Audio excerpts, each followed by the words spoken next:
What up, Joe? You are tuning in to What Works for Us, the Black Queer Lifestyle Podcast, where we'll discuss everything Black and queer, mental health, relationships, art, fashion. We taking back our culture, y'all. Carry my city like some shoulder pads and strap. Evidently, I've been killing. Hey, We back. We're We back. back. On video. We back. Oh my God. Oh my God. It is Leo season. I am feeling good. It's like it's our time, baby. It's not. It's Aquarius season. Very much so. Has been for a few days. Is it Aquarius season? Because you've been real quiet. I didn't know it was Aquarius season or not. It's always Leo season over here. Well, congratulations, but it's not the Leo season. It's actually Aquarius season, and I have been vocal about it, but just in my stories, I haven't even seen you, to be honest. I haven't seen you since last year, so there's no way of you saying I've been quiet about it, really. Okay, whatever. Oh my God, Emerson. We are back with What Works for Us, a podcast that I think we started like 5-6 years ago. 5 years ago, right? 7 years ago? It was 2019. When I looked at the recording for our intro and stuff, it had the date of 2019. So I was like, oh. Oh my goodness. Well, that's exciting. Well, we are dedicated to making sure we hit our 100 episodes. Oh my God, I feel like we've grown so much then. I don't even know. Like, are we going to be when people listen to this show, are they going to be able to tell a difference of who we were in 2019 versus who we are in 2026? I think so. Someone should have to. Yeah, I think they should. Oh. Yeah. Right. I hope so. But I mean, some stuff is the same. Yeah, no. And they say millennials ain't growing up, so I don't know. Maybe not. Right. Because you definitely got older, right? Like you're in your mid-40s now, and so I'm not mid yet. But they just came out with something saying that everybody is you 35 or up, you're midlife because life expectancy is 77. No. Well, yeah. So that doesn't that didn't make my case. But I'm just saying, like, but people trying to make it seem like me at 42. No, quite. If you're 35, you're considered to be midlife now, according to the internet. Oh well. I feel sorry for you. I mean, but you still got a long way to go. You still got a lot of life to live. You're not younger than 35. Oh, okay. Maybe that's what you're telling people. Clock that T. All right. I don't want to blow your cover. You might be telling people that on the internet. So I don't know. When those two fingers come together. You know it's T when you see the two fingers touching. Right. Oh my God. And she really tried to we're going to go to check in, but it's just so funny because she really tried to switch that around. Like, y'all talking about it though, and I get it, right? Like we hadn't heard from Young Miami forever. So she come back with this, it's T with these two fingers touch. Like, girl, what? It was too much. She said that I'm excited to be back. Right. She thought it was going to shut it down. She said the album going to shut it down. But I am excited to be back. We're doing this. And for me, being on camera is something I'm still trying to get used to or whatnot. But I think it's just time to pull the trigger and do it. So with that being said, you know the format, Edmondson. It is time to what? Do you remember? Are we checking in? I know you're older now. Check in, yeah. But I think it's something else missing. Oh, is it? What's before check-in? You are now listening to What Works for Us. Oh, well, but see, the difference this time is the well, let's do it. Okay. Oh, because we got the intro. You're right. We got the intro. Right. So I guess it's kind of redundant. You're right. It's kind of. You're right. And then they hear our voice saying. Right.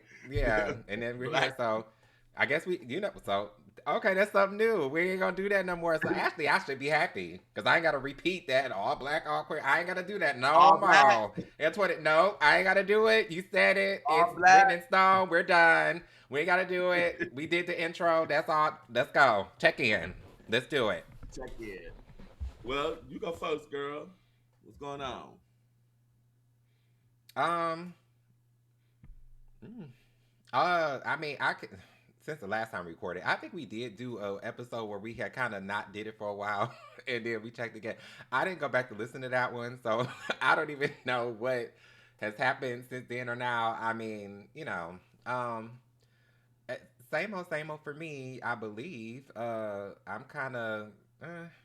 kind of in hibernation a little bit, a little bit.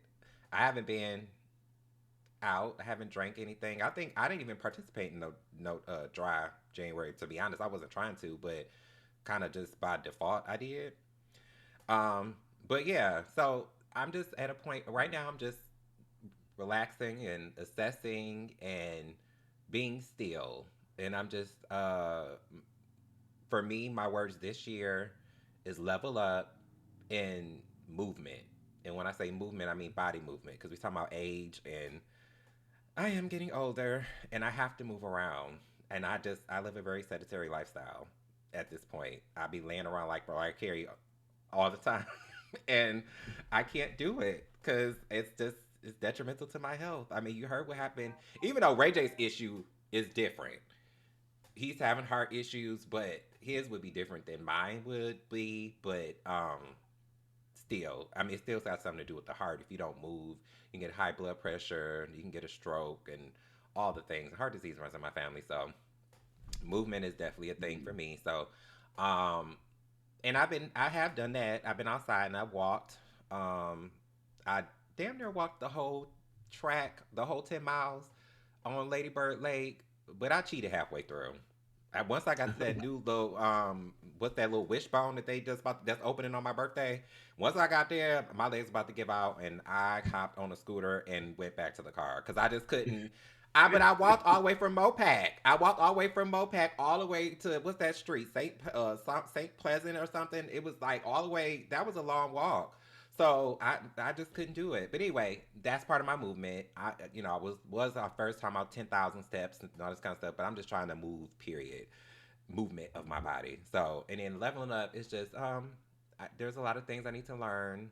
I work in the technology space, and there's a lot of technology you can't get stagnant because you could be old news or your skills could be outdated very fast in the technology space. You have to kind of keep up. You have to keep learning stuff. So that's definitely on my plan of just learning stuff and learning more in uh my career field. So that's something I'll be doing too. And what else? You know what else too? I've been they call the internet say people like me are chronically single. That's a new word that the clock app says. So yeah, I'm chronically single. And it's just starting to feel weird now. It normally didn't usually bother me, but now it's just starting to really feel weird. I'm just like, why? Like it's just like, and I know why it's me. I'm not blaming I'm not like, oh, niggas ain't it and all that kind of stuff. It's me. A lot of it's me. But still just don't feel right. It just don't feel natural to me. So yeah, I don't know. That's just something. I see all these people on the internet, so all these people, in relationships, and I'm just like, I don't want an internet relationship. I'm just saying, it just feels weird. It's just starting to really feel weird because I lived a life of a spinster, and I mean, I'm okay with being by myself and all that kind of stuff, but I don't know. Somebody just don't feel right, so I don't. What can I do? But it's something that's on my mind. Like something needs to be done because it's just not natural. That's a whole different conversation. I could really go into that because there's other things I feel about that too. But I think that should just be a whole episode in itself because I actually have something new I want to try on the podcast. It's called Scroll and Tell, and I Okay. be on the internet and I just see stuff. So we was kind of tinkering, playing with some stuff before we started the podcast, and now I have a way where I feel like I can just share stuff that I see, and we could just like I saw this and it made me think about this, and we could talk about it. But there's that. Everything is same old, same old. I'm okay. I'll be. Ooh. I can't believe I'm fucking 42 like Beyonce at the Renaissance concert in 2 weeks, less than 2 weeks actually. What's a week now? So yeah, I can't believe I'm fucking 42 like Beyonce. So yeah, that's coming up. That's it though. I'm good. I'm feeling good.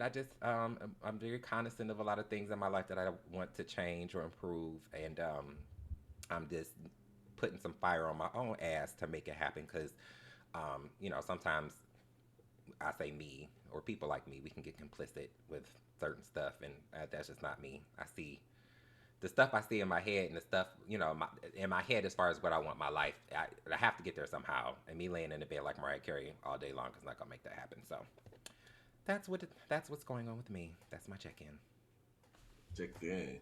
Yeah, and it's so weird too because we were talking about Aquarius, and in our 20 plus friendship, I've known you to always step back and take your time where you just kind of like, I know you okay. I check in a little bit, but I'm like, okay, and so it is so interesting because last year I would say your social battery was on 20, right? Like you were turning up a lot, right? And so and then you just stop. And one thing about you, you don't say shit. So like I don't even know, like, oh, I'm in hibernation. I mean, we talked about it because I was kind of like, well, what's and so you did kind of say it, but it was like after like, okay, Everton, where the hell you at? And you did this before. When I think the last time I saw you was Christmas, right? Yeah, I think it was so. Christmas Eve. Yeah, Christmas Eve, yeah. yeah. And so Because it's I like, got drunk on Christmas Eve. I got toe up, but um, so that's just interesting. I mean, I feel you. I guess for my check in, I feel you, right? Like I feel like, and I don't know, it's like a sense of change. For all y'all, I turned 40 last year, so I'm getting in the area where Emerson is as far as age, and and so like a lot of things I can't really describe it, right? I just feel like I had to accept one of the big things that I had to accept last year that I did was I slowed down. I slowed down with the hustle and the bustle. I traveled a lot last year. I really did nothing last year. I said no to about everything last year. Last year was my year of kind of doing what I want to do, partying even harder. The idea that I did enough, right? I feel like I've been chasing something like career wise or success wise. And honestly, even succeeding, I still felt unsatisfied. And that's the crazy part. Like when you work hard for something, right? And I think for me, it was just whatever I wanted to accomplish, I worked hard to try to accomplish that. But I noticed at the end of 2024, I still didn't feel satisfied.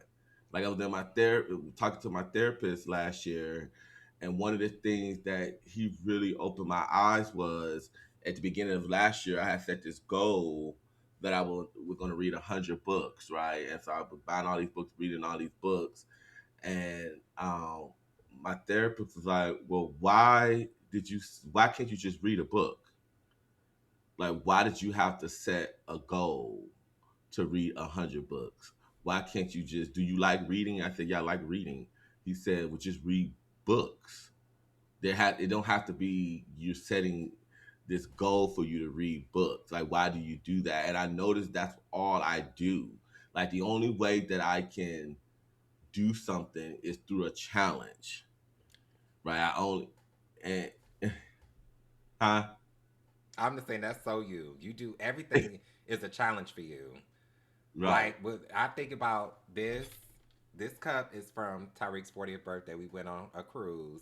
And when we first got on the cruise ship, Tariq was like, it was like a challenge for him to do all this stuff. Like, I did his. I'm already on the boat. I did this. I already. I'm like, Oh, okay. I didn't. I'm just. So I I'm just like, was.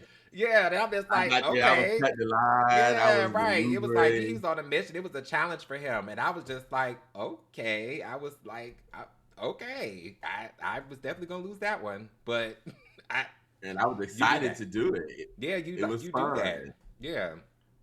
I do that. And I felt like I realized that I hadn't even accepted what I've already done. Like I've already moved on to the next challenge.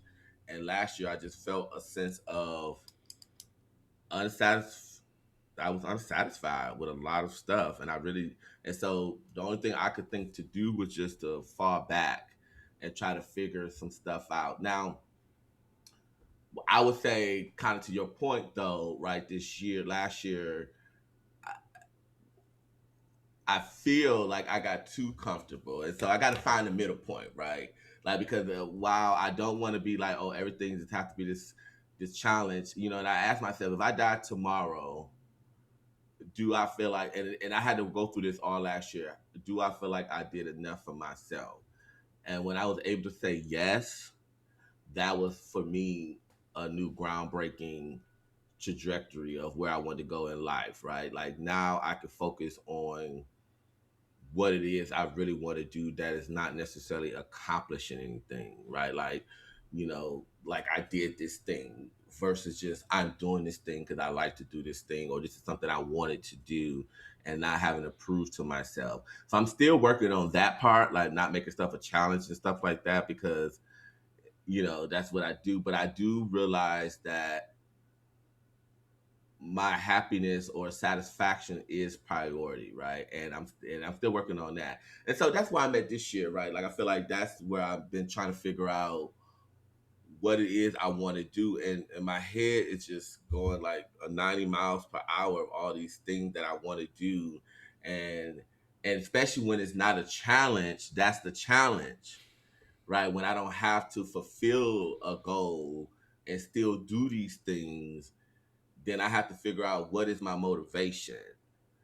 And myself has to be the motivation. I'm just not there yet. So that's what I'm figuring out, right? How to motivate myself to do these things without it being the pressure. Because I feel like I crashed and burned. 2024 was just enough. I said, this is enough.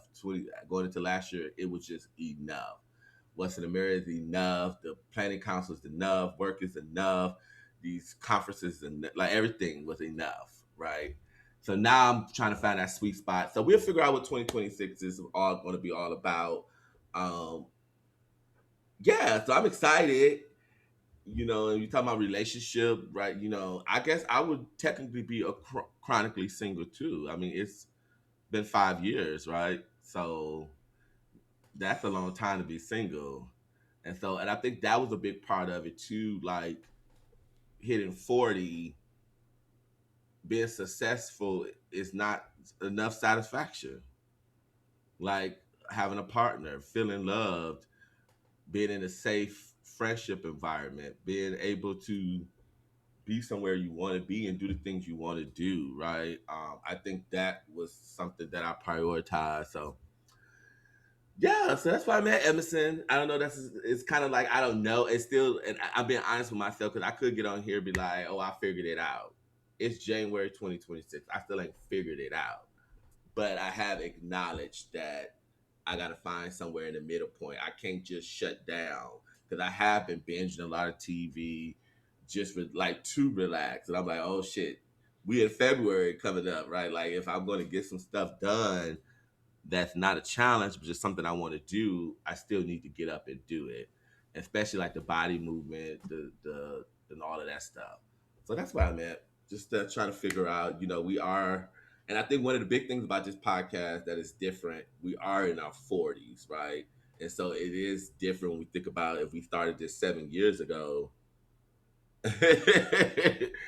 you know, we had a whole different ball game, right? Especially in gay years. Even though I feel like, they say now 40 is the new 30 or 20 and all of that. So Yeah. I don't feel old, stuff like that. So yeah.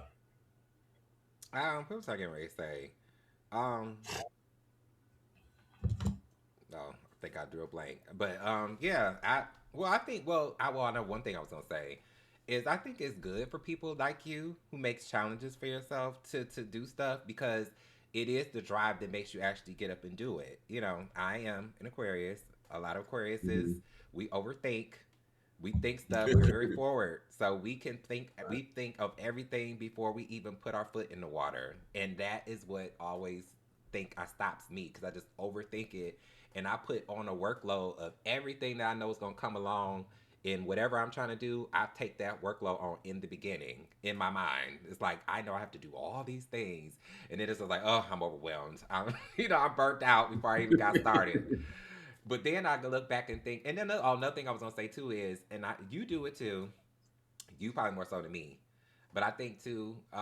Yes, you do say you did enough. You did enough, but I think that sometimes the enough we should say the enough we should put the enough like up here, like that was a huge thing. What I did was a big thing, and we might Right. just say that's just something. That's just something I did. Cause I sometimes I reminisce and I think about what I'm laying in bed like Mariah Carey, and I think about like 2022, 2023 for me, 2023 more than Mhm. anything. That was very rough. That was a very rough time, and I just think about all the stuff I was doing. I'm like, how did I even do that? How did I even do that? And I'm still here. I'm okay. I mean, I'm talking about like being a caretaker and all that kind of stuff and working Yeah. and dealing with all the stuff I did. I look back and I don't know how I did that. I don't know. I'm like, I don't know how I did that. I have no idea. I know how I did it. It was, of course, it was God that was with me. God gave me the strength. But I'm just like, if I could take on stuff like that, I know I can take on much more. So, but going back to you, I I I, I admire people who does that. They make a challenge out of themselves stuff like, and then because it gets them to move faster. Because the person like Mhm. me, I'm always just partying at the start line. Like you ain't started yet, girl. I done did this and this, and I'm still at the start line with my girl. I'm gonna start. I'm gonna start, girl. I'm gonna start it, girl. I done thought about it. I'm gonna start it, girl. Don't never do shit. So that's a redeeming quality about yourself that I admire. Yeah, and I also one thing I admire about you is the fleshing out. I am so last minute, abrupt, just going in, You going head head first. first. That's a Leo thing, though. Leos go in head first. They just dive in like they don't give a. Right, I'm like like, what's up? oh I'm god, here. right. I'm like, oh no. And I think that's where me and you clash the most when we do stuff together. Because it's like I will be hesitant. I'll be like, well, hold on, let me think about it for a minute. And you like, well, are we doing this or not? You know what I'm saying? I'm still thinking, but yeah. Right. And so I think, yeah, I think we're really at a good place to think about, this episode, this podcast coming back, and just think about, like you said, like we don't talk about like your 2023 year that often, but yeah, like you're good, right? Like we, our troubles is, finding out what's there to do in life, like accomplishing different things that we want to do. Well, we know that that's not necessarily the luxury of everybody. Some Mm-hmm. people are trying to figure out, you know, where their next meal is coming from, or how to in these fucked up relationships, dealing with severe health problems, just all types of things. And then again, what we know what's happening in the world today, just period, right? And so while we have the luxury to say you laying in the bed like Mariah Carey, that means you have peace. You have peace, and I feel like I have peace, and we work so hard to have peace.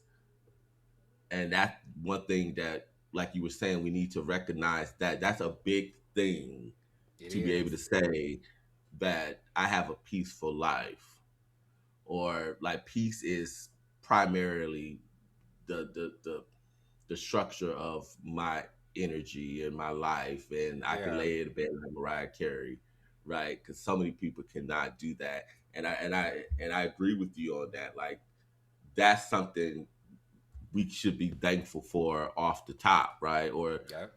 looking at it as an accomplishment, Yeah. because there's a lot of things that I can complain about not having a man, but I've been personally trying not to get myself in a situation that's going to interrupt my peace. I know more now than I did before, and so I'm actively preserving my peace. So that means if I'm chronically single, I have to take that and I can complain about that. And I can feel unfulfilled in that. But I personally feel like my peace is the only thing that's going to sustain me, you know, moving forward in anything that I'm trying to do. So, My life depends on peace, I think, because I mean, no, I mean, I hate to say it like that. I'm just saying though, like as you get older, you have to think about different stuff. Like for me, like I can feel like, oh yeah, I can still drop it like it's hot, pick it up, throw it in a circle, drop it down again. But I'm like, but I am getting older. My body is getting older. I have to be cognizant of certain things. So yeah, being able to be peace, just having peace and being able to lay in a bed like Mariah Carey is a blessing. Because I was on LinkedIn today, and I saw a guy who was a recruiter, and he was saying how he hasn't worked in like 2 years, and I'm like, he's like his savings is almost gone, and that just like I'm like, oh my gosh, and just like that could be any of us. You know what I mean? right. So, and that's not no shade to him. I'm happy he was shared and people was trying to help him. But and with the world being on fire and being frozen at the same time, we have to count the little. We have to count the little things that we like. God, thank you for that. I was thankful for heat Or during. is it little things? Kind of going back to what Yeah, you right, right. said. What you saying? Is it a little thing? Right? Is it a little thing? Like being in the house stuck for 4 days with heat, like and food. Is that a little thing? Mhm. No, I was really thinking like this is truly a blessing because I was comfortable. I'm like I'm comfortable, but it could be I could be in a situation where I wasn't. There was there's so many other people we see on the internet that was having different experiences. So I just stopping the smell of roses is very important, and I think Yeah, everybody could do it. Should do it a little bit right. more than We what we have to do. come to a point where we have to just stop, analyze what we are grateful for, the things that we do have, and not necessarily minimize it. I like that you mentioned that, and reset. Be grateful, or not even grateful. Just be conscious of what you have done, and if peace is it, a stable job is it. If working out, you like your body is it. You know, celebrate those things and then build upon it. And I think that's where I had to really lean in last year. Um, yeah, lean in. Like I'm here. I did those things. What's not necessarily what's next, but what is it that I want to do? Right? Like what is it? Not what everybody else want me to do or what I think I have to do because I did this.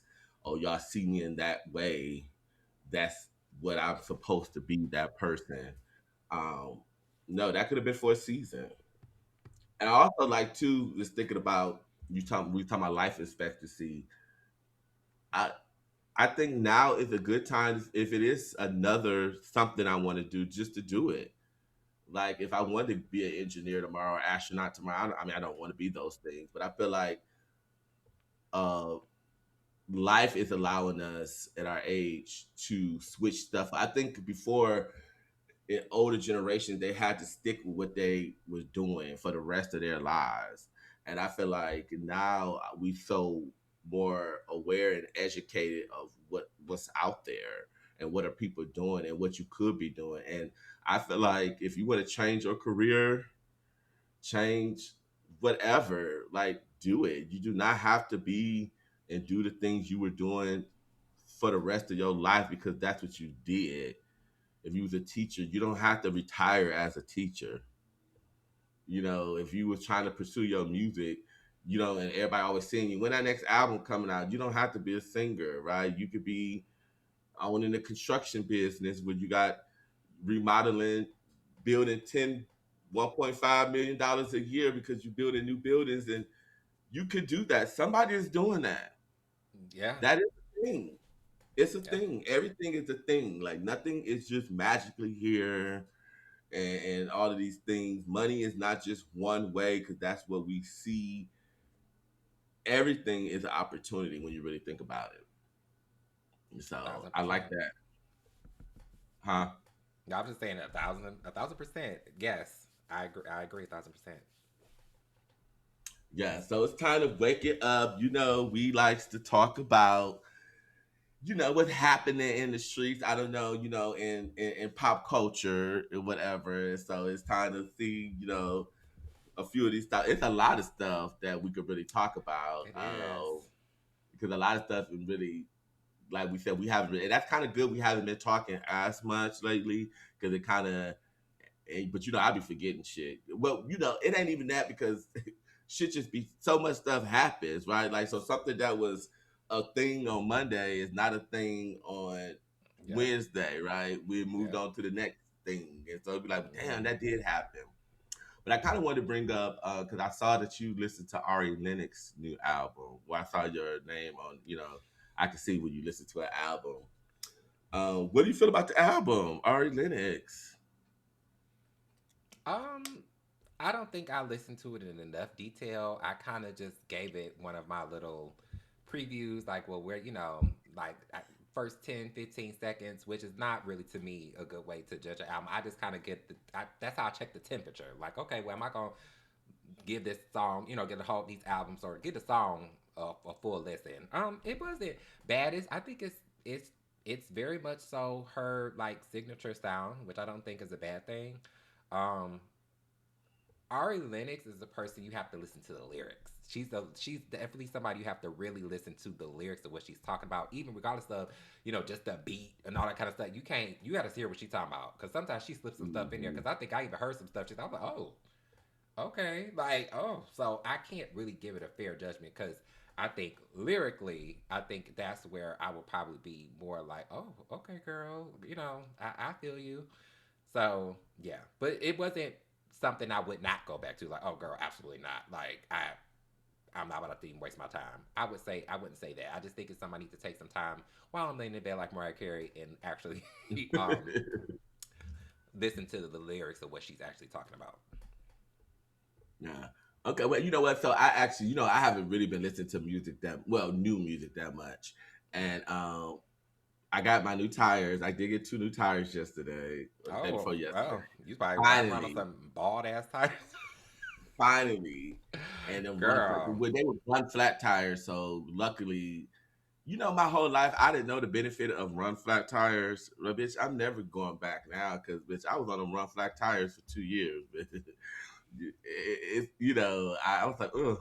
But the only thing is they just cost so much when you get it replaced. I'm like, oh my god, I don't want to do this either, right? Yeah. But I don't know how to change the tire anyway, so it's kind of good that I don't have to learn how to change the tire in my age.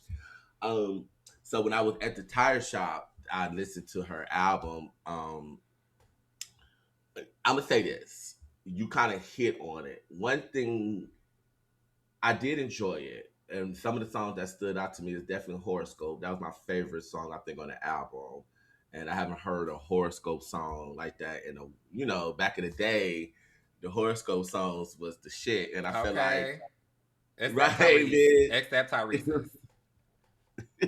Okay, all the signs, Well, no, Beyonce, his was not included in me because he didn't include Aquarius because his ex who, girlfriend was Tyrese. Aquarius. Yes. And so, but she did a good one, and I agree with you. I like her lyrics, and I like a lot of the songs. Um, I would say, I her sound is so, her voice is so Ari Lennox. It does feel redundant sometimes listening to her music because I feel like she sings like, remember, was you there when we seen her live? Did you see her live Mm-mm. at Emos? Even her live performances, she sounds just like the record, right? Like Okay. her voice is so good and so polished, and with her, like, she knows how to use her voice really really well. But I think the bad side is that is it never feels different. Like, she sounds just like the record. When I go to see people live, I be want to hear a live version of a song. I be want to hear some extraness, maybe a deeper tone, some more runs, or maybe a different arrangement, and not necessarily totally different like Lauryn Hill did when you go see her and she does a rock version of the Miseducation of Lauryn Hill. Not that where the song's not even noticeable, right? But just a live version. Like, they used to do live albums back in the day, and the only way you really enjoyed the live album because you got another feeling out of the live version than you did from the recorded version. Hmm. Because if it sounded just like the recorded version, you wouldn't buy the live version, right? Why would you want to hear them sounds just like the record you already got? No, perfect You want example, Mary J. Blige. My mom loved right. Mary J. Blige's live albums. Like, she wouldn't even really mess with her regular album. She wanted to hear her sing it live. hmm And so I felt like when I saw her live, she sounded just like the record, and so I wasn't moved. I didn't feel anything. I was impressed by her vocals, and I think for her album, this album, we had Shea Butter. I forgot the name of the last album. Shea Butter Baby did another album, and this album is her high pitched voice is so signature. It just feels like the same music.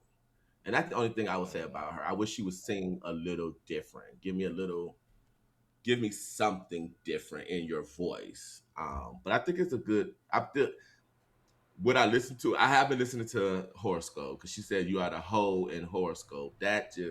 Oh. That gagged me, bitch. Not you the hoe in Horoscope. Then she said August Leo tried to what she said attacked me. And she was gonna go to London. She was gonna get some dick, but she decided not to. Like, bitch, that August Leo gonna fuck you up.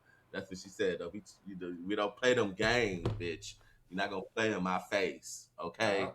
I ain't gonna put my hands on you, but I am gonna threaten you or whatever. I'm just because I kind of like that play on it. But so yeah, have you heard anything new? Music wise, Yeah. I want to hear Victoria Monet's new single, "Let Me." That seems like that's gonna be cute. Oh, I'm But still not interested. oh, I mean, I hear you. I think when she got bigger, I mean, Victoria Monet for me is like hit or miss.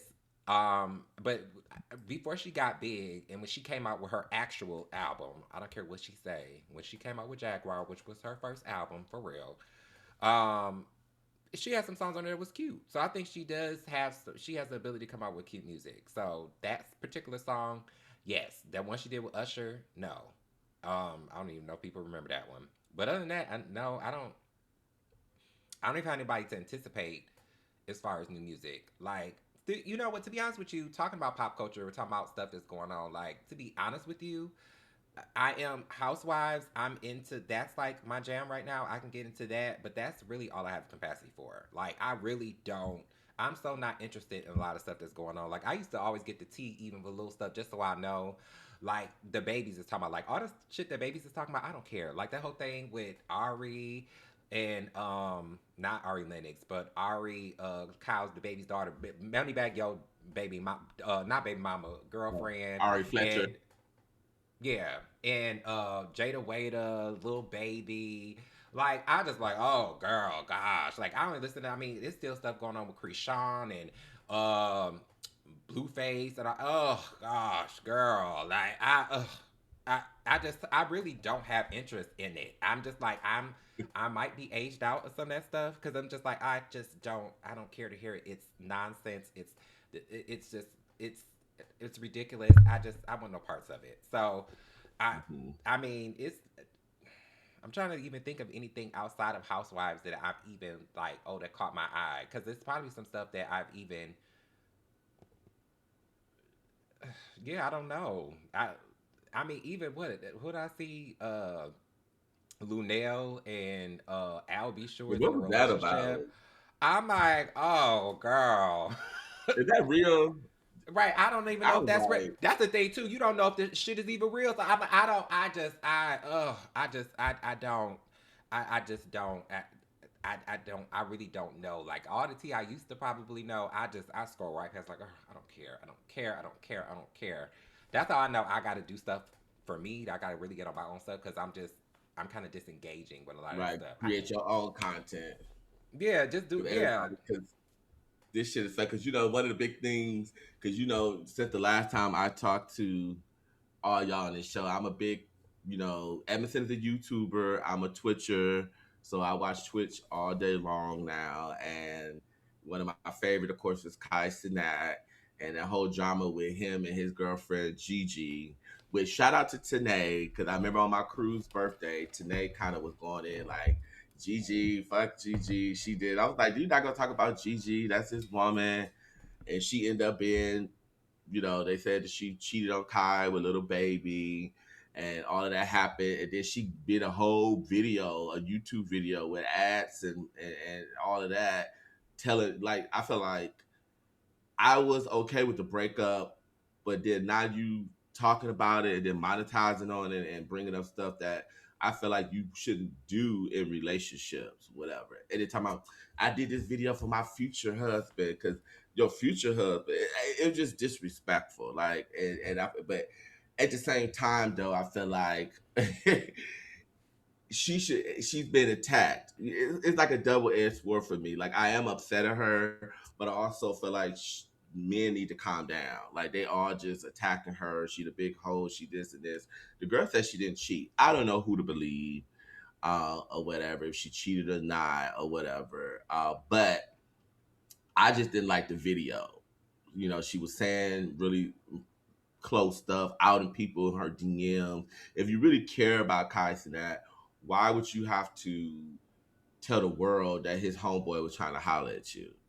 Like, this is further embarrassing him. You know what I'm saying? This is not something you do to your, you know, I feel like somebody you love, but I love you. I love you. Do you, bitch? Because you don't use our relationship for content. Like, and today said she didn't have no personality, so this is the most content personality that she's gonna get or whatever. But I really been into my Twitch stuff, like Deshay. I saw Blueface last night. Deshay and Blueface was streaming, and Blueface was over there trying to trick out Deshay, talk about he was like auctioning off his dick. It was to his chat, like saying that whoever sub the most can get a night with the show. And he was like, well, I'm not a prostitute. He was like, you gotta get that money out there. You know how many bitches I had to fuck for a car? You know how many bitches I had to fuck for this? I fuck a bitch to get anything I need. I was like, Blueface is a mess. But I kind of like him in the streaming world, like him and 6ix9ine. I feel like when it comes to celebrity, like all these celebrities are trying to be streamers, and it's not going to correlate. It's just not going to correlate, because I feel like in a celebrity, if you're too big of a celebrity, not even too big, it's just a certain level of a celebrity, you're not going to be real, right? You're not going to be entertaining for the streaming world, right? Like, I mean, I think it's good if you're just showing the life of a celebrity, but I feel like that's kind of old now, because the streamers are having that same kind of life. So I don't need to look at, Ti's lifestyle when I can look at the streamers' lifestyle. They're millionaires. They got these big houses, all these cars, and so, like, who we're looking at doesn't have to be a celebrity. And so when these celebrities like, I'm a stream, it's like, okay, but what's your personality? Like, what are you going to actually show us of you outside of you being successful? Like, I don't care about you making an album. I haven't bought your album since the '90s. So you get what I'm saying? So it's not like that. That can't be your streaming thing. I'm a celebrity. I'm a singer. Okay, but I think with Blueface, because he's like a one hit wonder type of thing, he's able, like, we know his name, but we know him more as just reality. Like who he is and what he's doing and his baby mamas and all that. So I feel like he's entertaining in the streaming world because he doesn't have a filter, right? Like, he talk about, who was sending him money, bitches were sending him money on the books, and just he could just say a lot of stuff, right? And I think And his 6ix9ine is girlfriend the say a same lot of way, stuff too. huh? And his girlfriend say a lot of stuff too. Like his ex girlfriend Nevaeh talking about she slipped him the finger. Yeah, and Mm-hmm. so I feel like certain people can be streamers, celebrities. So that's what I've been watching. Of course, Tota and Ray and the Clover Boys, Ty Leo. I love the Clover Boys. And so yes, people are like, oh, ain't you too? Dre be like, ain't you too old for that? I'm not too old for that. Okay, Oh I wow, like wow. what. I said wow. I must say I, he said that. It's entertaining. Rakai only 17 years old, but he's funny. It's like this black little boy. It's like comedy for me. It's my form of comedy because they're crazy. Like they was like last night. Rakai had a string, and his homeboy was he was trying to hook him up. He was blindfolding him, hooking up with the girls. Did take the blindfold off when they were like he was trying to hook them up, and the girl was like, "Oh, he cute," and she was like, "Okay." To the his homeboy, she was like, Rakai was like, "Rate him from 1 to 10," and she gave him a 5. I was like, "Well, how you gonna say he cute and then give him a 5? Like 5 is not cute, like bitch. That's chopped, okay?" And that shit had me rolling on the floor. He was like, "You're not gonna do my man's like that. You're not gonna give my man's no 5, because I thought she was gonna say 7 or above. If you say he cute, bitch, you gave him a 5. I would have It slapped her. depends I on could. That's why I can't do stuff it like depends that. on whose scale you using because there's a different scale on the internet. But seven's not an option. Six is still cute. It's a scale on the internet where Saweetie is a 6. So How is Saweetie is a 6, girl? Have we confirmed or not if she's really a woman of the night? well, I mean, I don't know if she necessarily did. I mean, I guess she called herself denying it. She in her, she said, I don't, she, but I don't know, because you talking about little baby. It seemed like all the girls was fucking him. Like they said, Carisha that's her trick. That's what I'm saying. I'm just like, girl, what are you girls doing between him and the other one play NBA Playboy? I'm like, girl, they all sleeping with the same men, but Mm. What's going on? I saw something earlier where they was like, because I know you be on the YouTube and the makeup girlies, and I we've brought up other topics, but the black boy was saying, where are the black gay makeup girlies? Have you noticed that? Like, do you know any black gay makeup girlies that's on the same level as some of the like I don't even know their names. I just like, is it a lack of black makeup girlies in the YouTube world?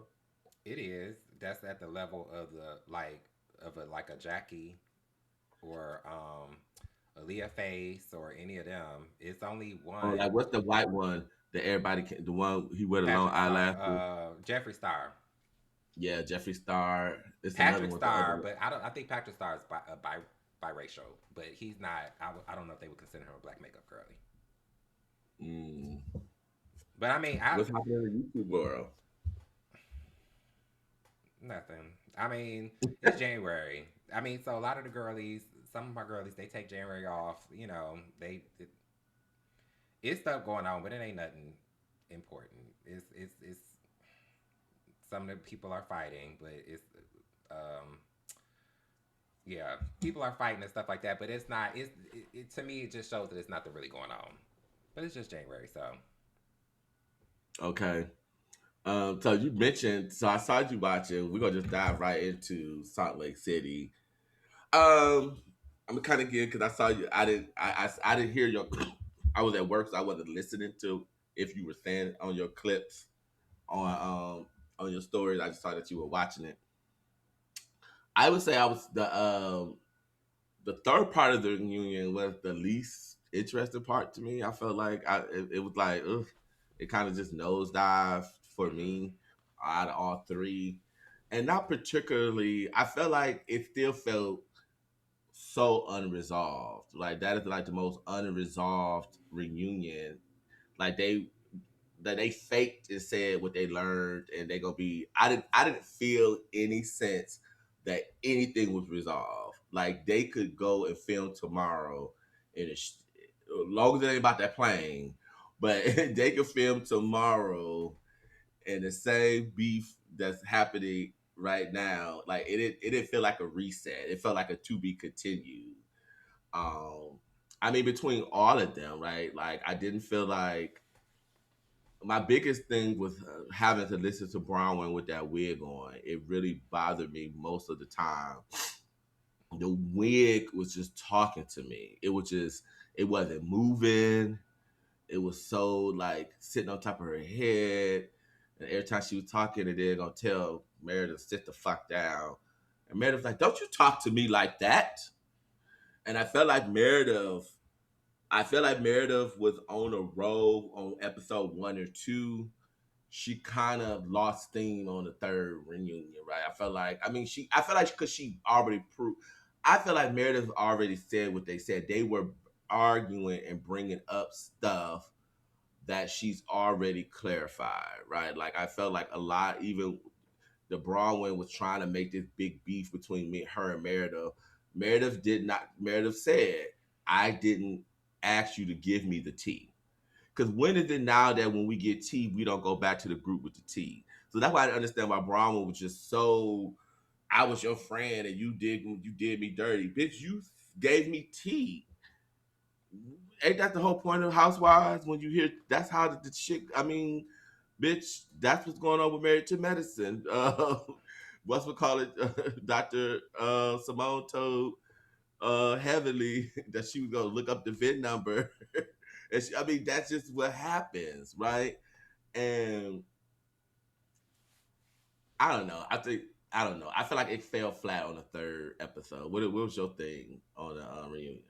It definitely was. It definitely was an. I shouldn't use that terminology right now, but it was. It wasn't needed. They didn't necessarily need to have a 3 part because they carry airplane. I think even Andy wanted Meredith to change up her story. That's why it was no resolve because I think the big focus was for Meredith to finally say, yes, I acted a plumb fucking fool on that damn plane.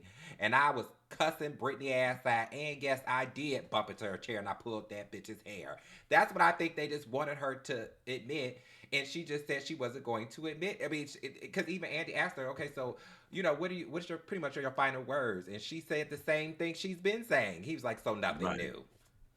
No, nothing new. And Nothing new. Bronwyn, Miss Bronwyn, girl, I got your number. You full of it. I mean, I hear your story about you and your husband, all kind of stuff. Your mama talking about your mama got cussed out by the internet. Girl, you knew your mama was gonna get cussed out. You knew she was gonna. Right. Oh, I just that, and now she blames me for it, girl.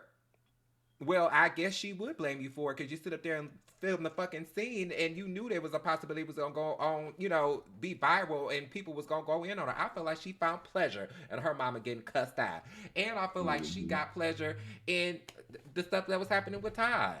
Because I think, girl, you knew. Do you know what show you're on? I was just confusion. I'm like, girl, this is Housewives. You gonna have to talk about your husband. How he didn't know you coming into this. He was gonna be a part of the show. But I guess maybe he thought that he knows his wife. He know Brian won't be Mm-hmm. lying.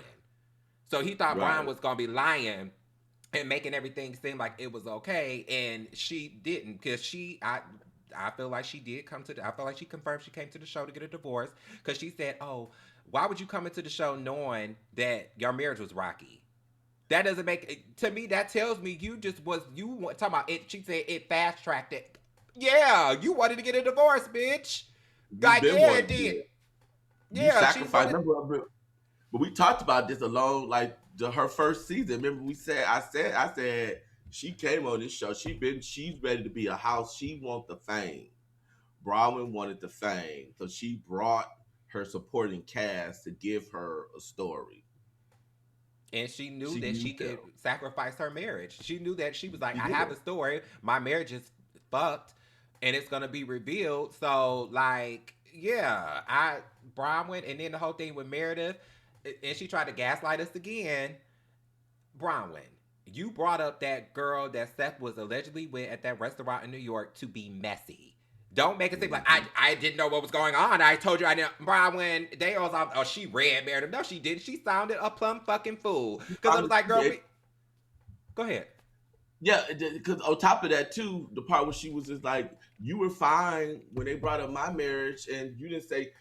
My thing, Meredith was like, "Well, you're handling it. I'm not defending nobody. I'm not asking y'all to defend my marriage. I'm defending my marriage." And that's the part that I was like, "She sounds so crazy because you're mad at her for being. Why wouldn't she be upset because you're saying to her husband, alleging her husband, just because you don't care about your marriage and you did defend your marriage, why are you mad at her because she's defending her marriage?" That it just made no sense. Talking about you were fine when they were talking about my marriage. Oh, okay, that's your marriage, bitch. That's your problem. Bitch, I'm Right. not fine talking about mine. Like that just didn't make sense. Why are you mad at her for not being fine that y'all were talking about her marriage multiple times when she didn't Right. say nothing about your marriage? That And was what she that's kept saying. It made no sense. Like that whole Bronwyn and Meredith thing made no sense because she didn't say nothing about your marriage, but you mad at her for defending her marriage. That was so stupid. That was so stupid. And she said it. She was like, I don't never talk about nobody's marriage. She defended you when you tried to gaslight us at that damn y'all was on vacation in Greece and y'all was at that table, whatever, eating lunch. And you talking about, oh, I never said that I want to have a threesome. I never said that. And she was just like, girl, pretty much shut up. Whatever you say, they gonna just, tear it apart and make it to something that's not anyway. She defended you. She was the only one at that table. Well, outside Mary, well, no, Mary didn't really defend you either. And Mary fans, I'm sorry.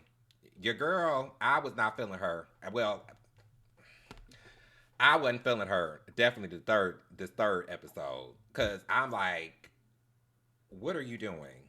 What her and Whitney.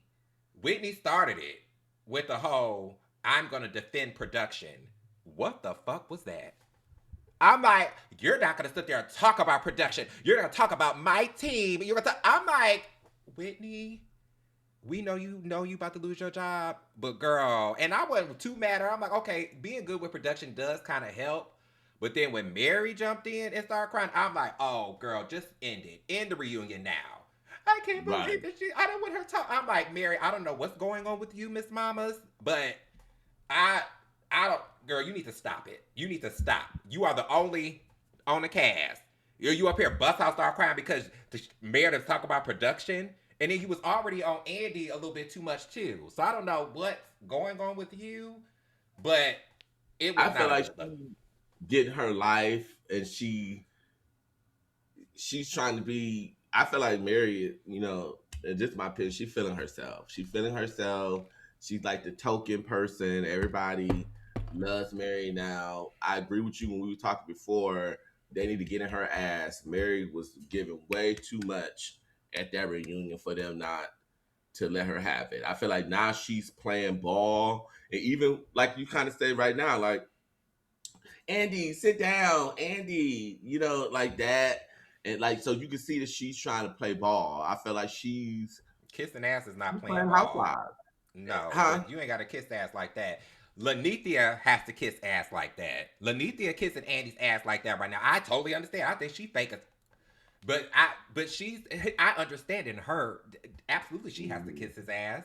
Mary, what are you doing? If you are But a I fan think Mary favorite, subconsciously do it. Like I but think if she I feel like she's just that type of person that because she's in this position, like I really feel like she's really great. Like I think it's something with Mary, right? It's some kind of something. And I feel like she's genuinely so grateful that she's having this. You know what I'm saying? Like I feel like she's when I'm saying playing, I feel like she's playing because they're allowing her to have like a voice, like to be a house, like like Caddy and or the voice of reasoning. Like production is really because she's had a lot of moments this season, right? The talking, like coming together and all of this, and at the reunion, she was able to be. So I feel like she is. I can't describe it. Like I think she subconsciously or is really grateful for the opportunity, and I don't even think she even sees it as because I feel like as like Brown knows because when Mary just seems like it's either all in or not, right? Like she's bitch fucked the show or now I'm sucking production dick, right? Like it's given one or the other, and I think it's always whether it kind of like with the church when she feel a reverence when people putting her on a platform where they because I feel like they're kissing her ass is what I'm saying. I feel like they're giving her they're probably behind the scenes Mary when she come in, oh Mary's here, it's good because she's the she's the funny she's the black woman, so they already on eggshells, so she probably don't get no notes. All of them is probably getting production notes. They probably just let Mary do whatever she want to do. That's the sense what I'm getting. Like she feels, and that's why she's going around acting like this her church, but this is not your church. Like Lisa said, I don't need your help. I'm not asking you. Shut the fuck up, type of thing. Because I feel like she getting too preachy for me. She needs to stop talking And about. She didn't need to help Lisa with the husband. She don't need to talk about husbands. Lee, you don't need to help nobody in their husband. You stay out of husband conversations, Mary. And she lucky okay, Lisa is who she lucky that Lisa did keep it cute. Cause girl, I didn't. In my stories, I didn't. So girl, she gonna be sometimes you gotta know when to, just shut the up. And I don't think that she should have helped Lisa talk about when your husband tells you to be. Where's your husband? right? Is Where he is in your Salt Lake City? Is he in Salt Lake City or is he in the house in Vegas? or your granddaddy? That part. So, So it's but just like just because we ain't talking about it no more, don't mean it's not there because it's a whole special about it. And again, I feel like they just tiptoe around Mary. They just tiptoe around all of it. And it's not that I don't like Mary. I like Mary when she wasn't trying. I feel like now she's trying too hard. So it takes away from me, like the one liners and all that. That's the Mary I like. Now I feel like she feel like she's playing Housewives, but no one is playing back with her, and that's what I don't like. I feel like they could let her have it. Right? She ain't no goddamn. She ain't y'all pastor, and she got all them skeletons in her closet and stuff that she's dealing with. So who is she to be up here trying to, like you said, tell people about relationships and stuff? Like Mary is not no. I don't think anybody is on that show should be trying to walk like Mary. no, Mm. not in a little bit. So yeah, it wasn't really the third. It didn't really do nothing. I mean, even Meredith is still going around saying, did you see that clip of her where she was like, "Well, Brittany, she was at Salt Lake City. They both was at Salt Lake City. The Sundance, isn't it called Sundance Sunday, Film yeah. Festival? Yeah, Park Sundance Film City. Festival. So what? Yeah, yeah. And they was there, and Meredith had up there, and she said that Brittany tried to get her PR people to give her an invite. So while she's talking about she don't want to be around her, so girl, Bronwyn said she They waiting said, to go ahead. what's the rumor about one of them being a lesbian? Who? I saw that somewhere. Some about one of the housewives of Salt Lake City is like has a girlfriend on the side that hasn't came to the show yet. I don't Is know it for sure. Meredith? Because I think Meredith did have. I think they said that it's a new person that they trying out who is a lesbian. So we'll find out, I guess. Yeah. And what about your Potomac girls?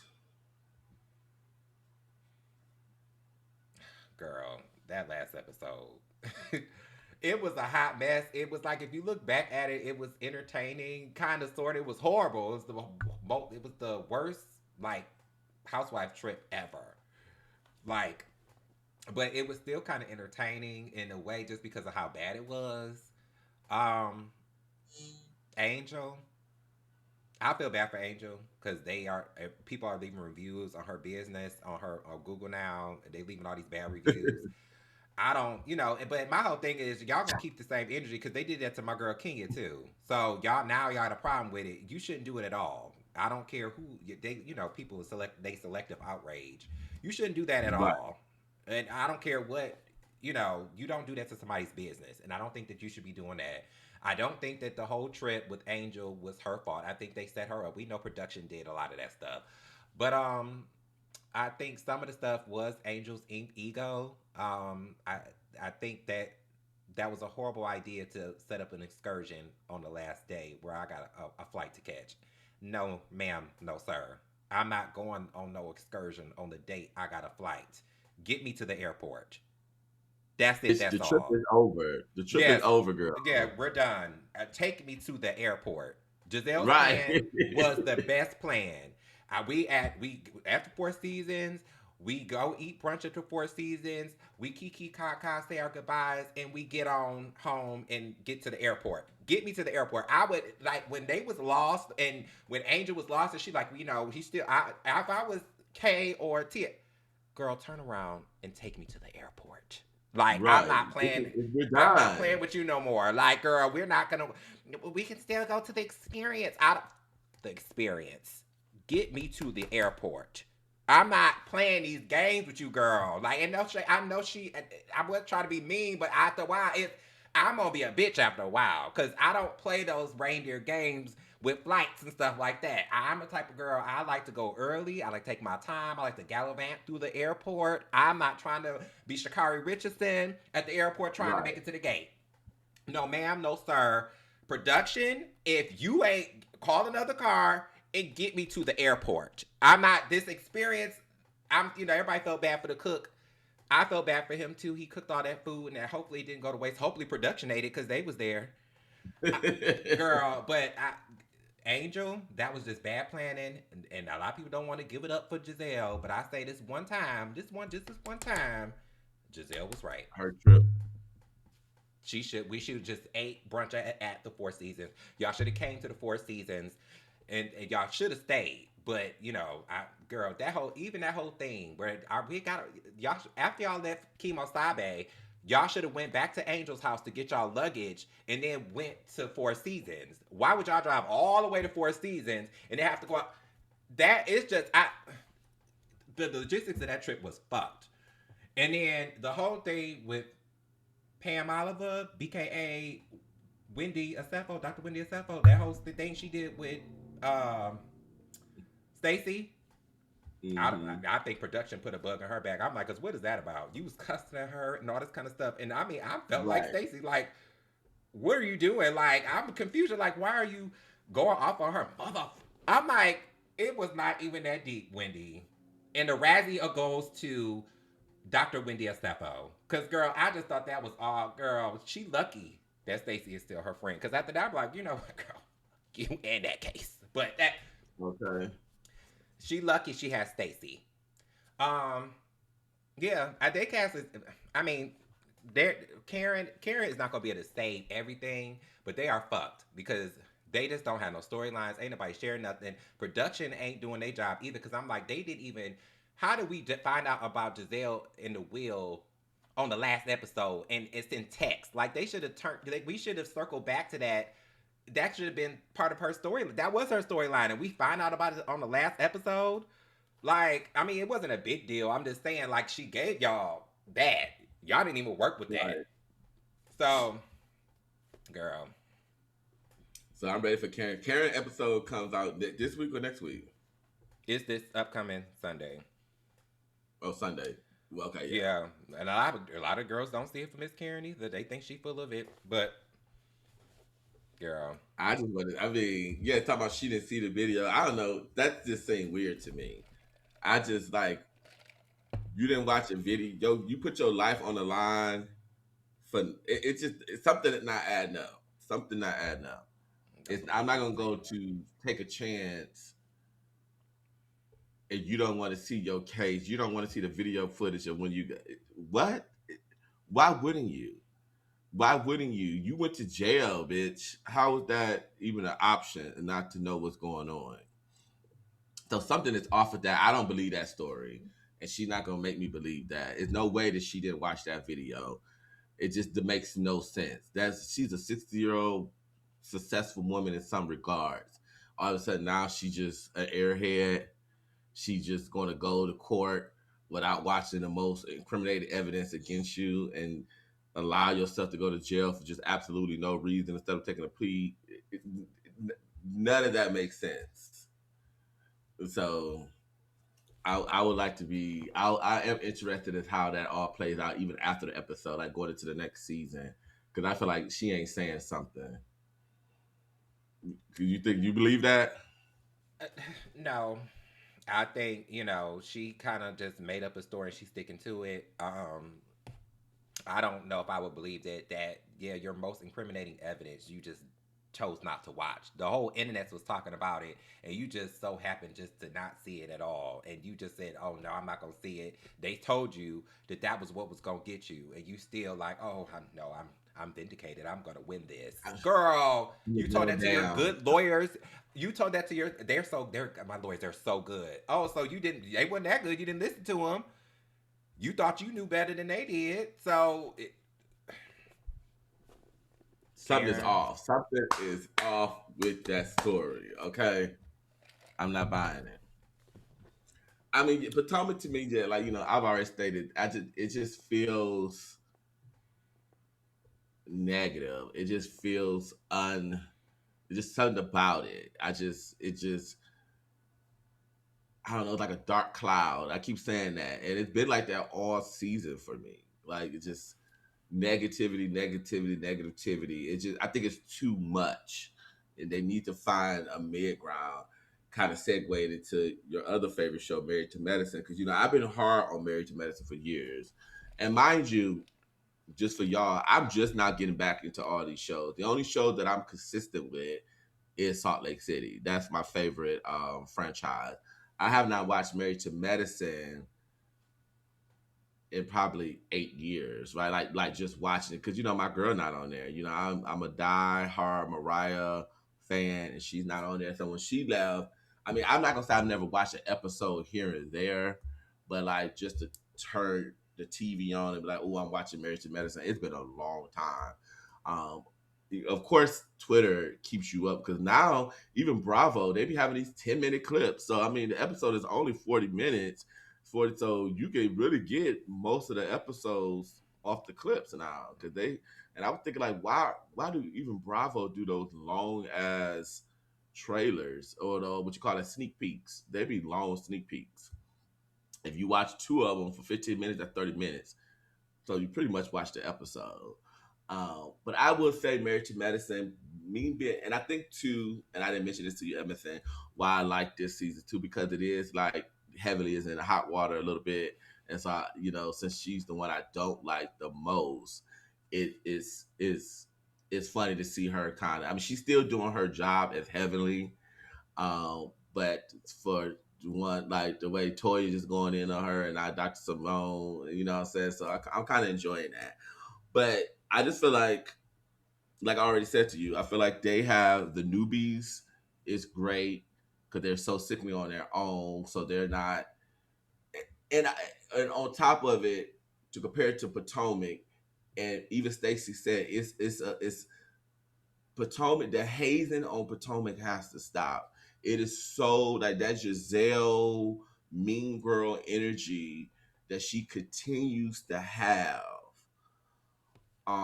with Ashley, and even now Wendy, because Wendy was saying the same thing when it was against her.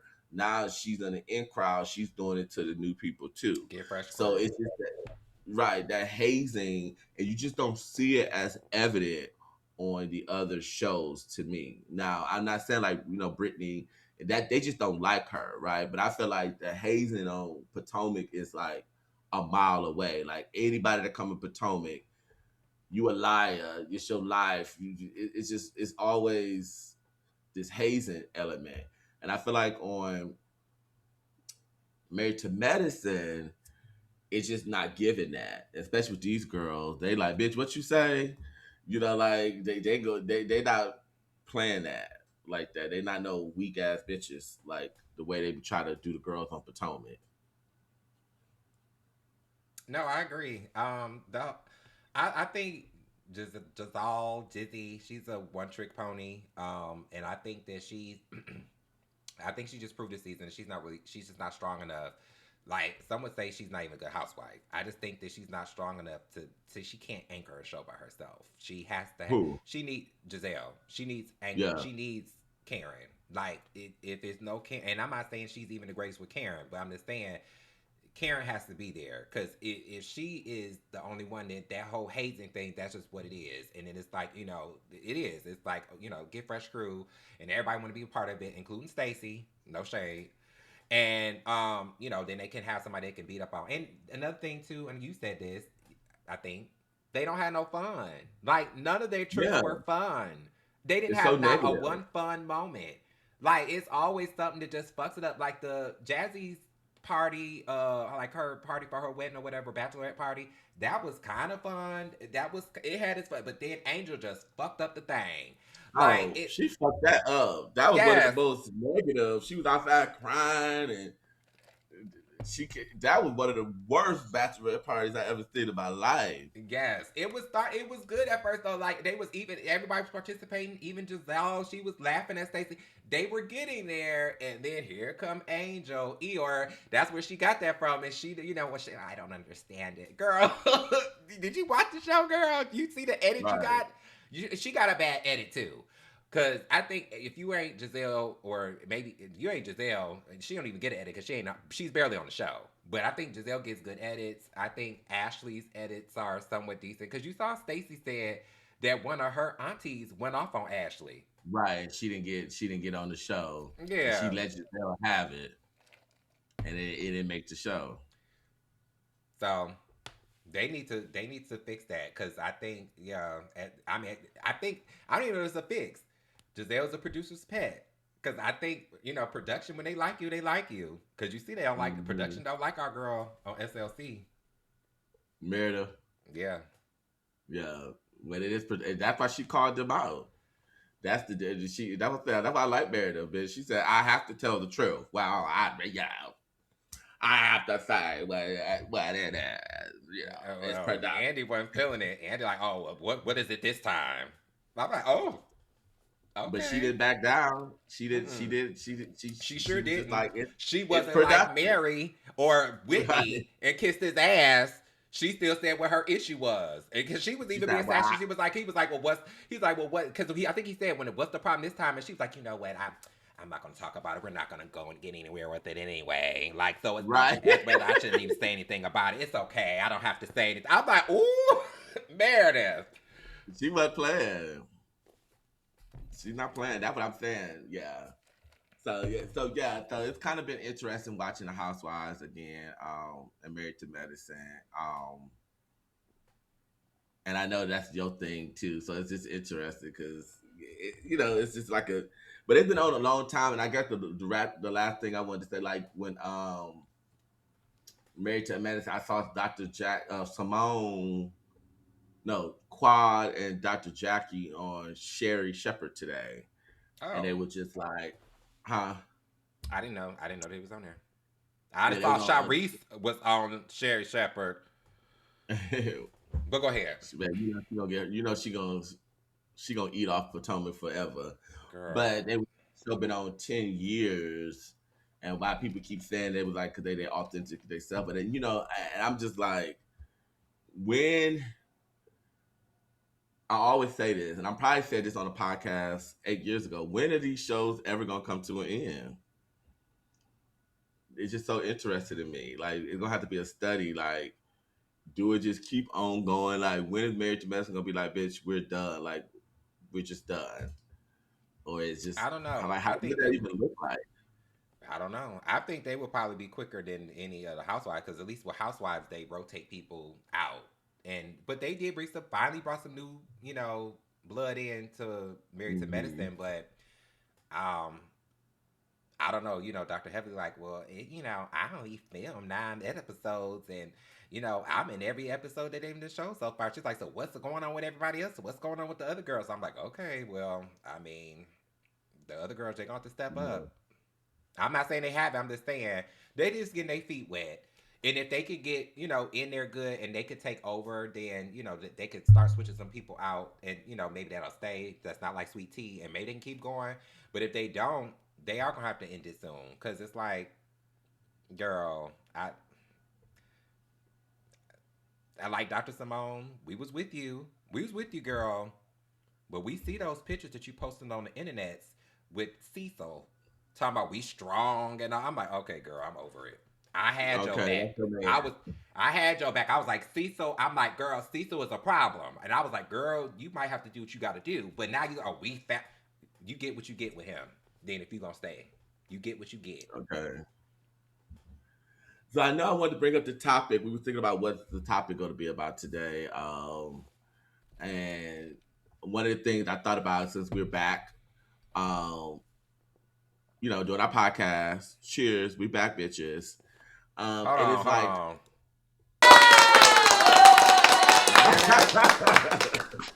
we got sound effects. Yes, we back, bitches. And so I kind of wanted just to like talk about a little bit around.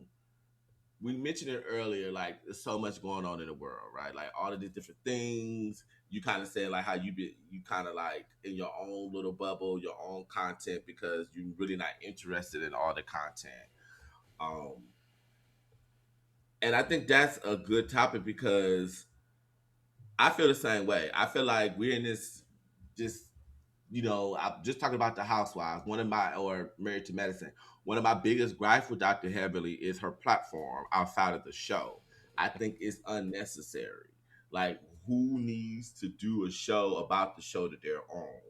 That just doesn't make sense. It logically doesn't make sense to sit there and talk about this a show talking about in real time about a show that you're on. It's So just you think that the after show that Bravo does is unnecessary too? That they do with Housewives? no. But I mean, an after show is different because it's a part of the production. I feel like she's doing this on her own. This is her own, her own podcast, or I mean, it's with Carlos King in a sense.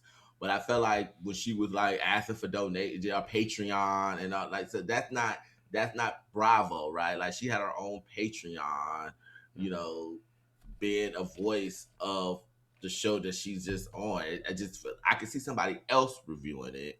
I can see the after talk, like because they're talking about it through production. It's still a part of production, but for you to be at home on a microphone asking people to subscribe to you to talk about the show you own, I just feel like that should be given to someone in that space, right? I just feel like you shouldn't occupy both spaces.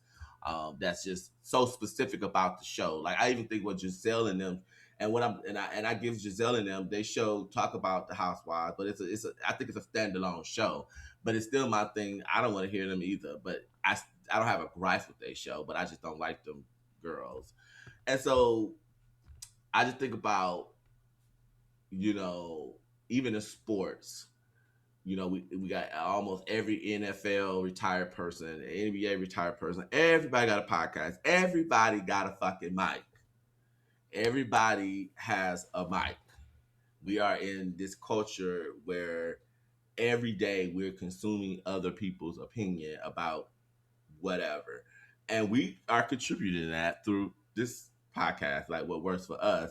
And I'm just like, what like have we sat and thought about what did this like the why to all of this? Why I guess my first question is for you just to kind of talk about why do you think we're in this culture of content creation that went from entertainment purposes to like I don't know everybody ideology and everybody with their Think opinions pieces. and think pieces and just and that's the content, right? Like it's not even meant to entertain. It's meant to like educate or whatever. Like everybody's wanting to tell their opinion about something. Why do you think we got so many mics going on right now? And specifically in the people who are already celebrities, is what I'm like saying. I think it's always a space of content creation for people who are content creators originally, right? Like, I think that they made it. It's kind of what I was saying about Twitch or Blueface, right? Like certain people could do it, but why do we care what Cam Newton say? Why do we care? Or the I rest think of it. them or the rappers? Well, I think it's because they kind of already have a built-in fan base, so it's like people are already gonna hang on to pretty much every word that they say anyway. Because they have that built-in fan base already. They already have an authority, if you will, to some degree. That I think just makes them feel as if they need to pick up a mic and have a show. Um, and it works for some of them, and some of them it doesn't. Um, yeah, because I mean, we talking about I want to know Housewives. when it doesn't. How do we know when it's not working? Like I feel like Kiki got a podcast, Angel Reese got a podcast. Like how do we? Is it because it just goes away? That's an indication that it didn't work. Like how do we know a podcast is not working? I mean, I I know think on our level, right? You know, if it's not working, if it's not hitting, right? But and like, and outside of just like you said, the fan base, how do we know what makes a good podcast? Like, I mean, I know purpose, like we have our opinions about it, but like, how do we know it's not working? Like when somebody mic needs to be turned off. And ain't nobody watching. Like, and they go away. I mean, Miss Vivica had started a different podcast after she left Queens or Cocktail Queens. I think it was called Queen Cocktails. I think it was something Queen Cocktail. It was something. It was the Timu version of uh Queen of Cocktails, or the one other one she was on, and it went away. So I think it just a lot of times it goes away. People like Cam Newton, his podcast, or even well, I can't say his name, Uncle Shay Shay. He, Okay. they go viral, and it ends up being other conversations, other content creators that are on mm, that are not celebrities, I'll say. They pick it up and they review it and all that kind of stuff, and it just ends up going into the ethers of the internet. And I think that's when they kind of know they on to something, when they actually are like their podcasts and segments of podcasts are think pieces, or people are reacting to them and stuff like that. I think that's when they kind of know, and that's when they keep going. But then I guess for some people, because even Kiki has done some controversial stuff on hers, talking Mm-hmm. to Jonathan Majors, and well, even though she cut that one, but she still originally did talk to him. You know what I'm saying? So Right. I I think that's just what it is. It's like if people are actually catching on to it, picking it up. Like, I mean, I don't know if we would consider Giselle and Robin like celebrities, but even them, like people, they hate them, but they got all these downloads for their podcast, so that's why they keep going. So I think it's just if you know you have an audience, and I think they just know they have an audience, and we don't see their numbers per se. They don't all talk about them. So I think if they see we got numbers, we're getting sponsorships, we're gonna keep going. I think that's for them. They getting money. Uncle Shay Shay got the red pill. I don't know how much they pay him for that red pill, but I think if money they're making money and it's going through the ethers of the internet. I think that's how they might gauge it. That's just a guess. I don't know. Yeah, and I guess I can see that from like the big. That's what I'm saying. The bigger people, like we said, like a Cam Newton, they have the audience, and I'm just wondering even more so. I know why they do it, right? I'm wondering why our culture is so enamored about watching people talk about their opinions, because I'm just like, I mean, take podcasts have been around forever, and even during the content, like we could say the last 20 years, it's been popping. But I feel like now everybody has a mic, like literally, like people I don't even know, and it pop up. They got a mic, they got a show, like it's a show, and I'm like, all of these shows are not successful. It's No, they're not. impossible, right? Like, They're not. and they're everywhere, and celebrities be going to them. And even the ones like, the right wing, the left wing, the like the political code, like everybody is just talking, and YouTube, I feel like definitely made it a phenomenon, right? And then now we got in real life the streaming where we can just watching people, and again we're talking, and I feel compelled to talk. I feel like I have something to say, so everybody feel like they have something to say, right? And that's why I think that's the oxymoron of it. But then I'm also thinking like it's so like everybody. I don't want to hear everybody have something to say. Like how I wonder what the future is going to look like next, and as far as content creation. So now that everybody has a microphone, what did that do to us? Like, because I know like we talk about TikTok and we say like, okay, TikTok and information is out there. We can find so much information, like factual information. We can see what's happening in the Congo. We can see Russia got the highest snow of all time, and we see them jumping off 10-foot buildings and piling down in the snow. Right? Growing up, we didn't know what the hell Russia looked like. I mean, we knew it was cold, but it just wasn't. The news is not going to show that. So we see more information on TikTok. I wonder what does hearing people opinions do to us as a society? Like what are we gaining? Because everybody's opinion is not factual, so it's not like we are more educated by watching people talk, because most people, spread miscommunication, and lies, and a lot of what we talk about is going to be skewed to our own beliefs and opinions, and we're gonna talk from our perspective. So I'm just thinking, like, what is a society that has all of this opinions of, like, where do we go, like where do we gain from that as a people? And I just wonder what that looks like, us knowing how people feel about everything. Um, Like relationships, housing, everybody, just politics. And I just be scrolling through. It's some people I'd be like, shut the fuck up. But another person might watch it and feel like they spreading the gospel.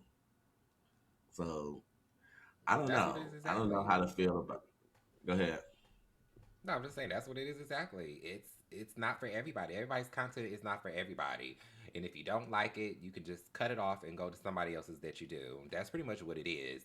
But I do think that it's gotten ridiculous. And I'm not even talking about from a political standpoint or even from information. I just think that we're losing the plot as far as what influential content is or educational content is. Because big talk and poor talk is ridiculous. I don't know how that's even thriving. I don't know why people want to sit up and watch people with 5 kids that lives in a motel that's raggedy, stinking, and dirty. Talking about they're doing cleaning content. You cleaning up a tub and you cleaning and it's still brown. You wiping it off and it's still brown on it. And Oh that's my supposed to be god. that's cleaning content. You cleaning up raggedy ass dishes that has stains in it. You washing and I'm not seeing anything getting clean, but I'm cleaning. This is my cleaning content. We've lost the plot. Like it's getting Yeah. out of hand at this point. And so I think it is getting ridiculous. People just everybody thinks everything they do is interesting, but the thing is, they think it is because they have even a teensy little bit of an audience. Hmm. That's I got I get because some of these people like I don't know if you know the girls that beat up Krishan, that she got jumped when she was in LA and they jumped her. Yeah. Did you? Okay, Hmm. so they recently got in a car accident. I So saw that. yeah, so one of the girls was talking to her people in her stories, and she was like, "Well, I just want to thank everybody, all my fans, for reaching out to fans. You have Right. fans, like Like, how did you really, get fans? right? So I want to thank my fans for reaching out to me, and I'm like, it's not. We are losing the plot. Like it's just people because a lot of it is clout. People just want attention. They just want to feel like they somebody. They want to feel like they are a celebrity.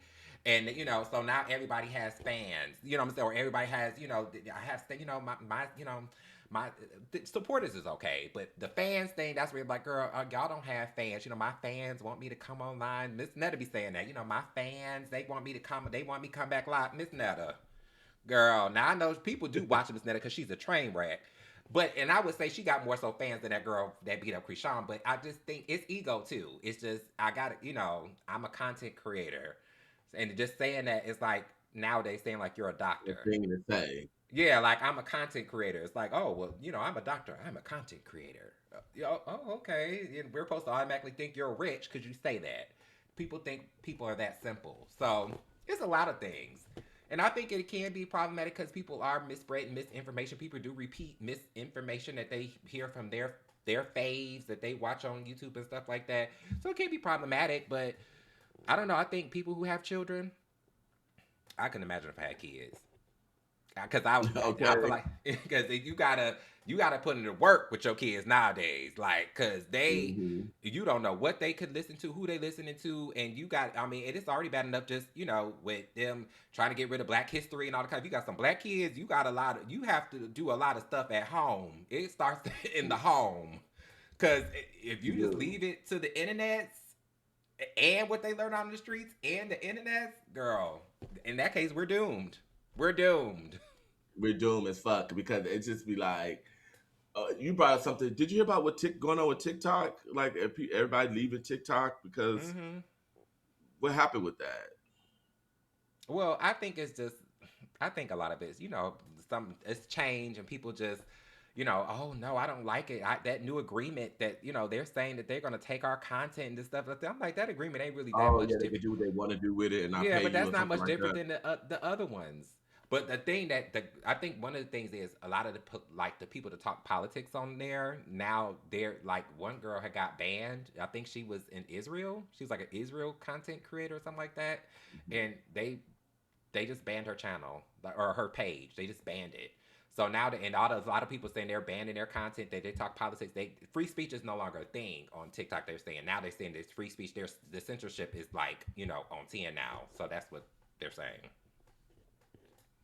That well, I mean, I believe in free speech. I definitely do because if you if you limit one side, you're gonna have to limit the other side. I feel like all information, uh, all, I believe in it. It's just, and I remember us talking about this a long time ago on the podcast around like free speech and being able to, like say how you, not necessarily but your beliefs, and then being accepted to other people's beliefs and stuff like that. Agree to not would agree to disagree type of stuff. My question for you is, who mic do you want to turn off? Said one. Um, Poor talk. I want those people's mics and cameras and phones and everything to be confiscated because that's not influencer content. That I don't think I wouldn't want anybody. I don't care how old you are, 50 to 5. I don't think that's inspiring or influential. I think, of course, all the ones that everybody will probably say, any hate page that's spreading hate, or racism and all that kind of stuff. I think, but those pages have been around, or channels have been around forever. But I think they definitely need to be. They're not helping anything. Um, I'm trying to think of one specific person. I think if I who ooh would I say him? Would I say him? I would say him. No shade. I don't like his guest, Cam Newton. Cam Newton. You know what? I would say Cam Newton because I don't like it. It's something about it. It's like his I don't like his deliverance and his arrogance, and I just it's in he doesn't he's not personable to me, right? It just he's an Yeah, no, he asshole. not. It feels like, huh? He is. I can, and I can deal with an asshole every now and then, but I just, yeah, his just doesn't seem. I don't know. It's just a mess. You had Natalie Nunn on there, girl. I, Baddies. girl. I would say the person for me is Stephen A. Smith. I can't Oh. stand him. It is so crazy. I saw him at South by Southwest, remember? But Mm-hmm. I can't stand him. I just feel like he just so ugh. Just he just ugh. Every time I see him, He's disgusting. Like, oh, this it's is stuff he disgusting. He does. just think like his shit don't stink. He just because that money, they get this certain level, and it's not that he doesn't know what he's talking about, but I feel like you are a sports broadcaster, sports news. Now you're a political, and I feel like people just don't stay in their lanes, right? Like people just you don't have to be like like our podcast. I feel like we are a lifestyle podcast, so we're saying stuff that works for us. So we say different things, but by no means are we saying come to our channel to get you know updates on the politics and political legislation that's pending across the nation, or Mm-hmm. updates on the latest election and stuff like that, or we're not the dating coach, right? Like that's not our thing. We're going to talk about our own love life and our own stuff and how we feel what works for us. And I feel like and I'm usually okay when people are in that lane. I just get upset when people become experts of stuff that they don't even know what they're talking about, and you can clearly see that they don't know what they're talking about, but because they maybe have a following or they talk with passion, that all of a sudden now they're experts in that. And I just feel like, especially when it comes to politics, I'm so annoyed with it. It can bite you in the Everybody with a ass. politics mic. Yeah, but it can hurt you too. Like perfect example I know of, Boyce Watkins. Boyce Watkins totally fucked up his like online or his digital footprint is fucked. Who is Royce Like Watkins? he was he was the one who always would talk. He always talk about Lizzo and how her weight. He was known for talking about her wisdom and her weight, but Boyce Watkins is really like he's like a PhD in finance. So it's like Oh, really okay. he could be doing his thing, telling and educating Black people on like financial literacy, and that's he was doing that at first, and that's how he built up his page, and then he did exactly what you just said. He just started talking about everything, and that fucked him. Like he's like his. I check on his channel every now and then. He has like over 200 some thousand subscribers. He's getting like 1,000, 2,000 people viewing each of his videos. Like he just totally like shot himself in the foot. And hey, he never just went into all this stuff about Lizzo and talking about celebrities and he started smelling himself. And then when he did that, he fucked up his digital footprint online, and he just has not recovered. And it's unfortunate. Hey, he just stayed, and sometimes niche is okay. I know a lot of people say, "What? You don't have to be in a niche." No, sometimes being in a niche is okay. It's I'm okay. perfectly fine being in a niche. Like I don't, I talk about one thing, and outside of us, I rant and talk about one, two thick things that get on my Right. nerves, and that's just what. And I try to educate or talk about within that. I'm fine staying there. I'm not trying to. I only talk about, I always say I reserve this type of talk for you. You know what I'm saying? Or I might talk shit in my stories, but I'm not trying to be, I'm just hop on whatever is popping. I'm gonna start talking about, dating content and all this kind of stuff because that's what's popular and that's what's going through. Girl, absolutely not. I'm not doing that. I don't care. It could be as popular as it want to be. I'm not talking about it. Okay. Yeah, I think that's important to not like use your mic efficiently. I guess that's what I'm trying to say. And Yeah. again, I just think we need to be conscious of the mic. I think more, and I'm here for it because people should have a platform. We've been silenced.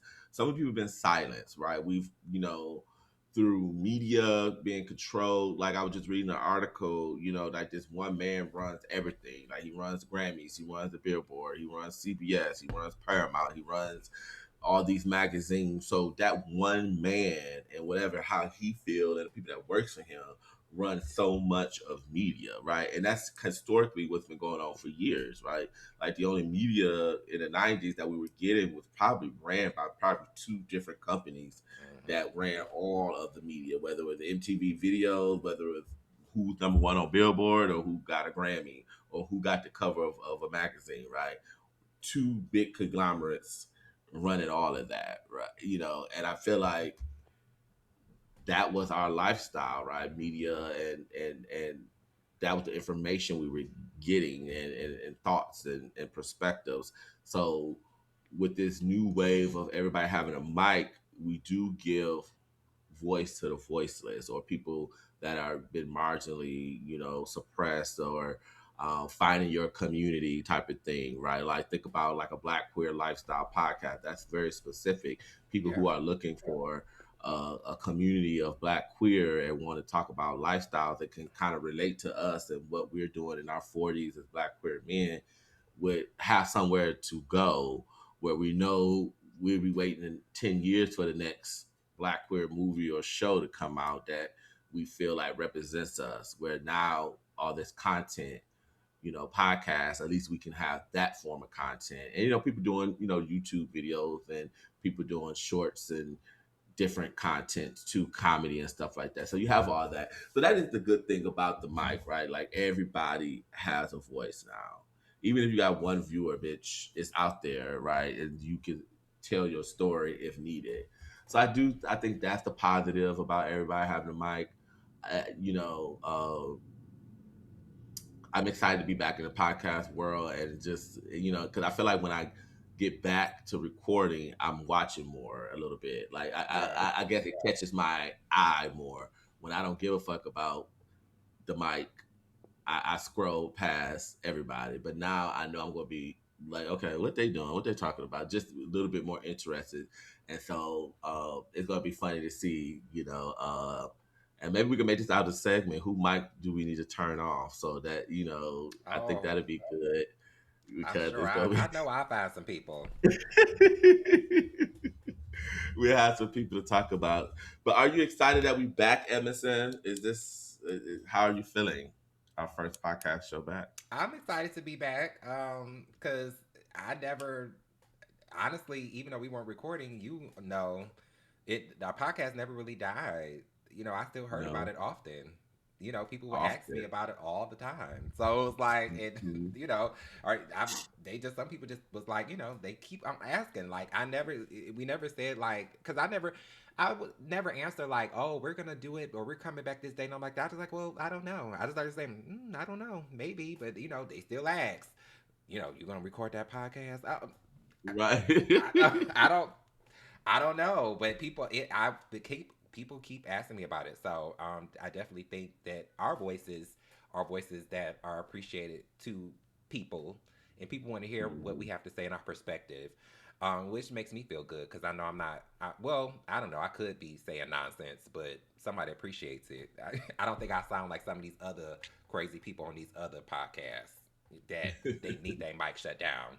And I'll probably find Okay. one for next episode, and I'll share that why they need to be shut down, and we could share.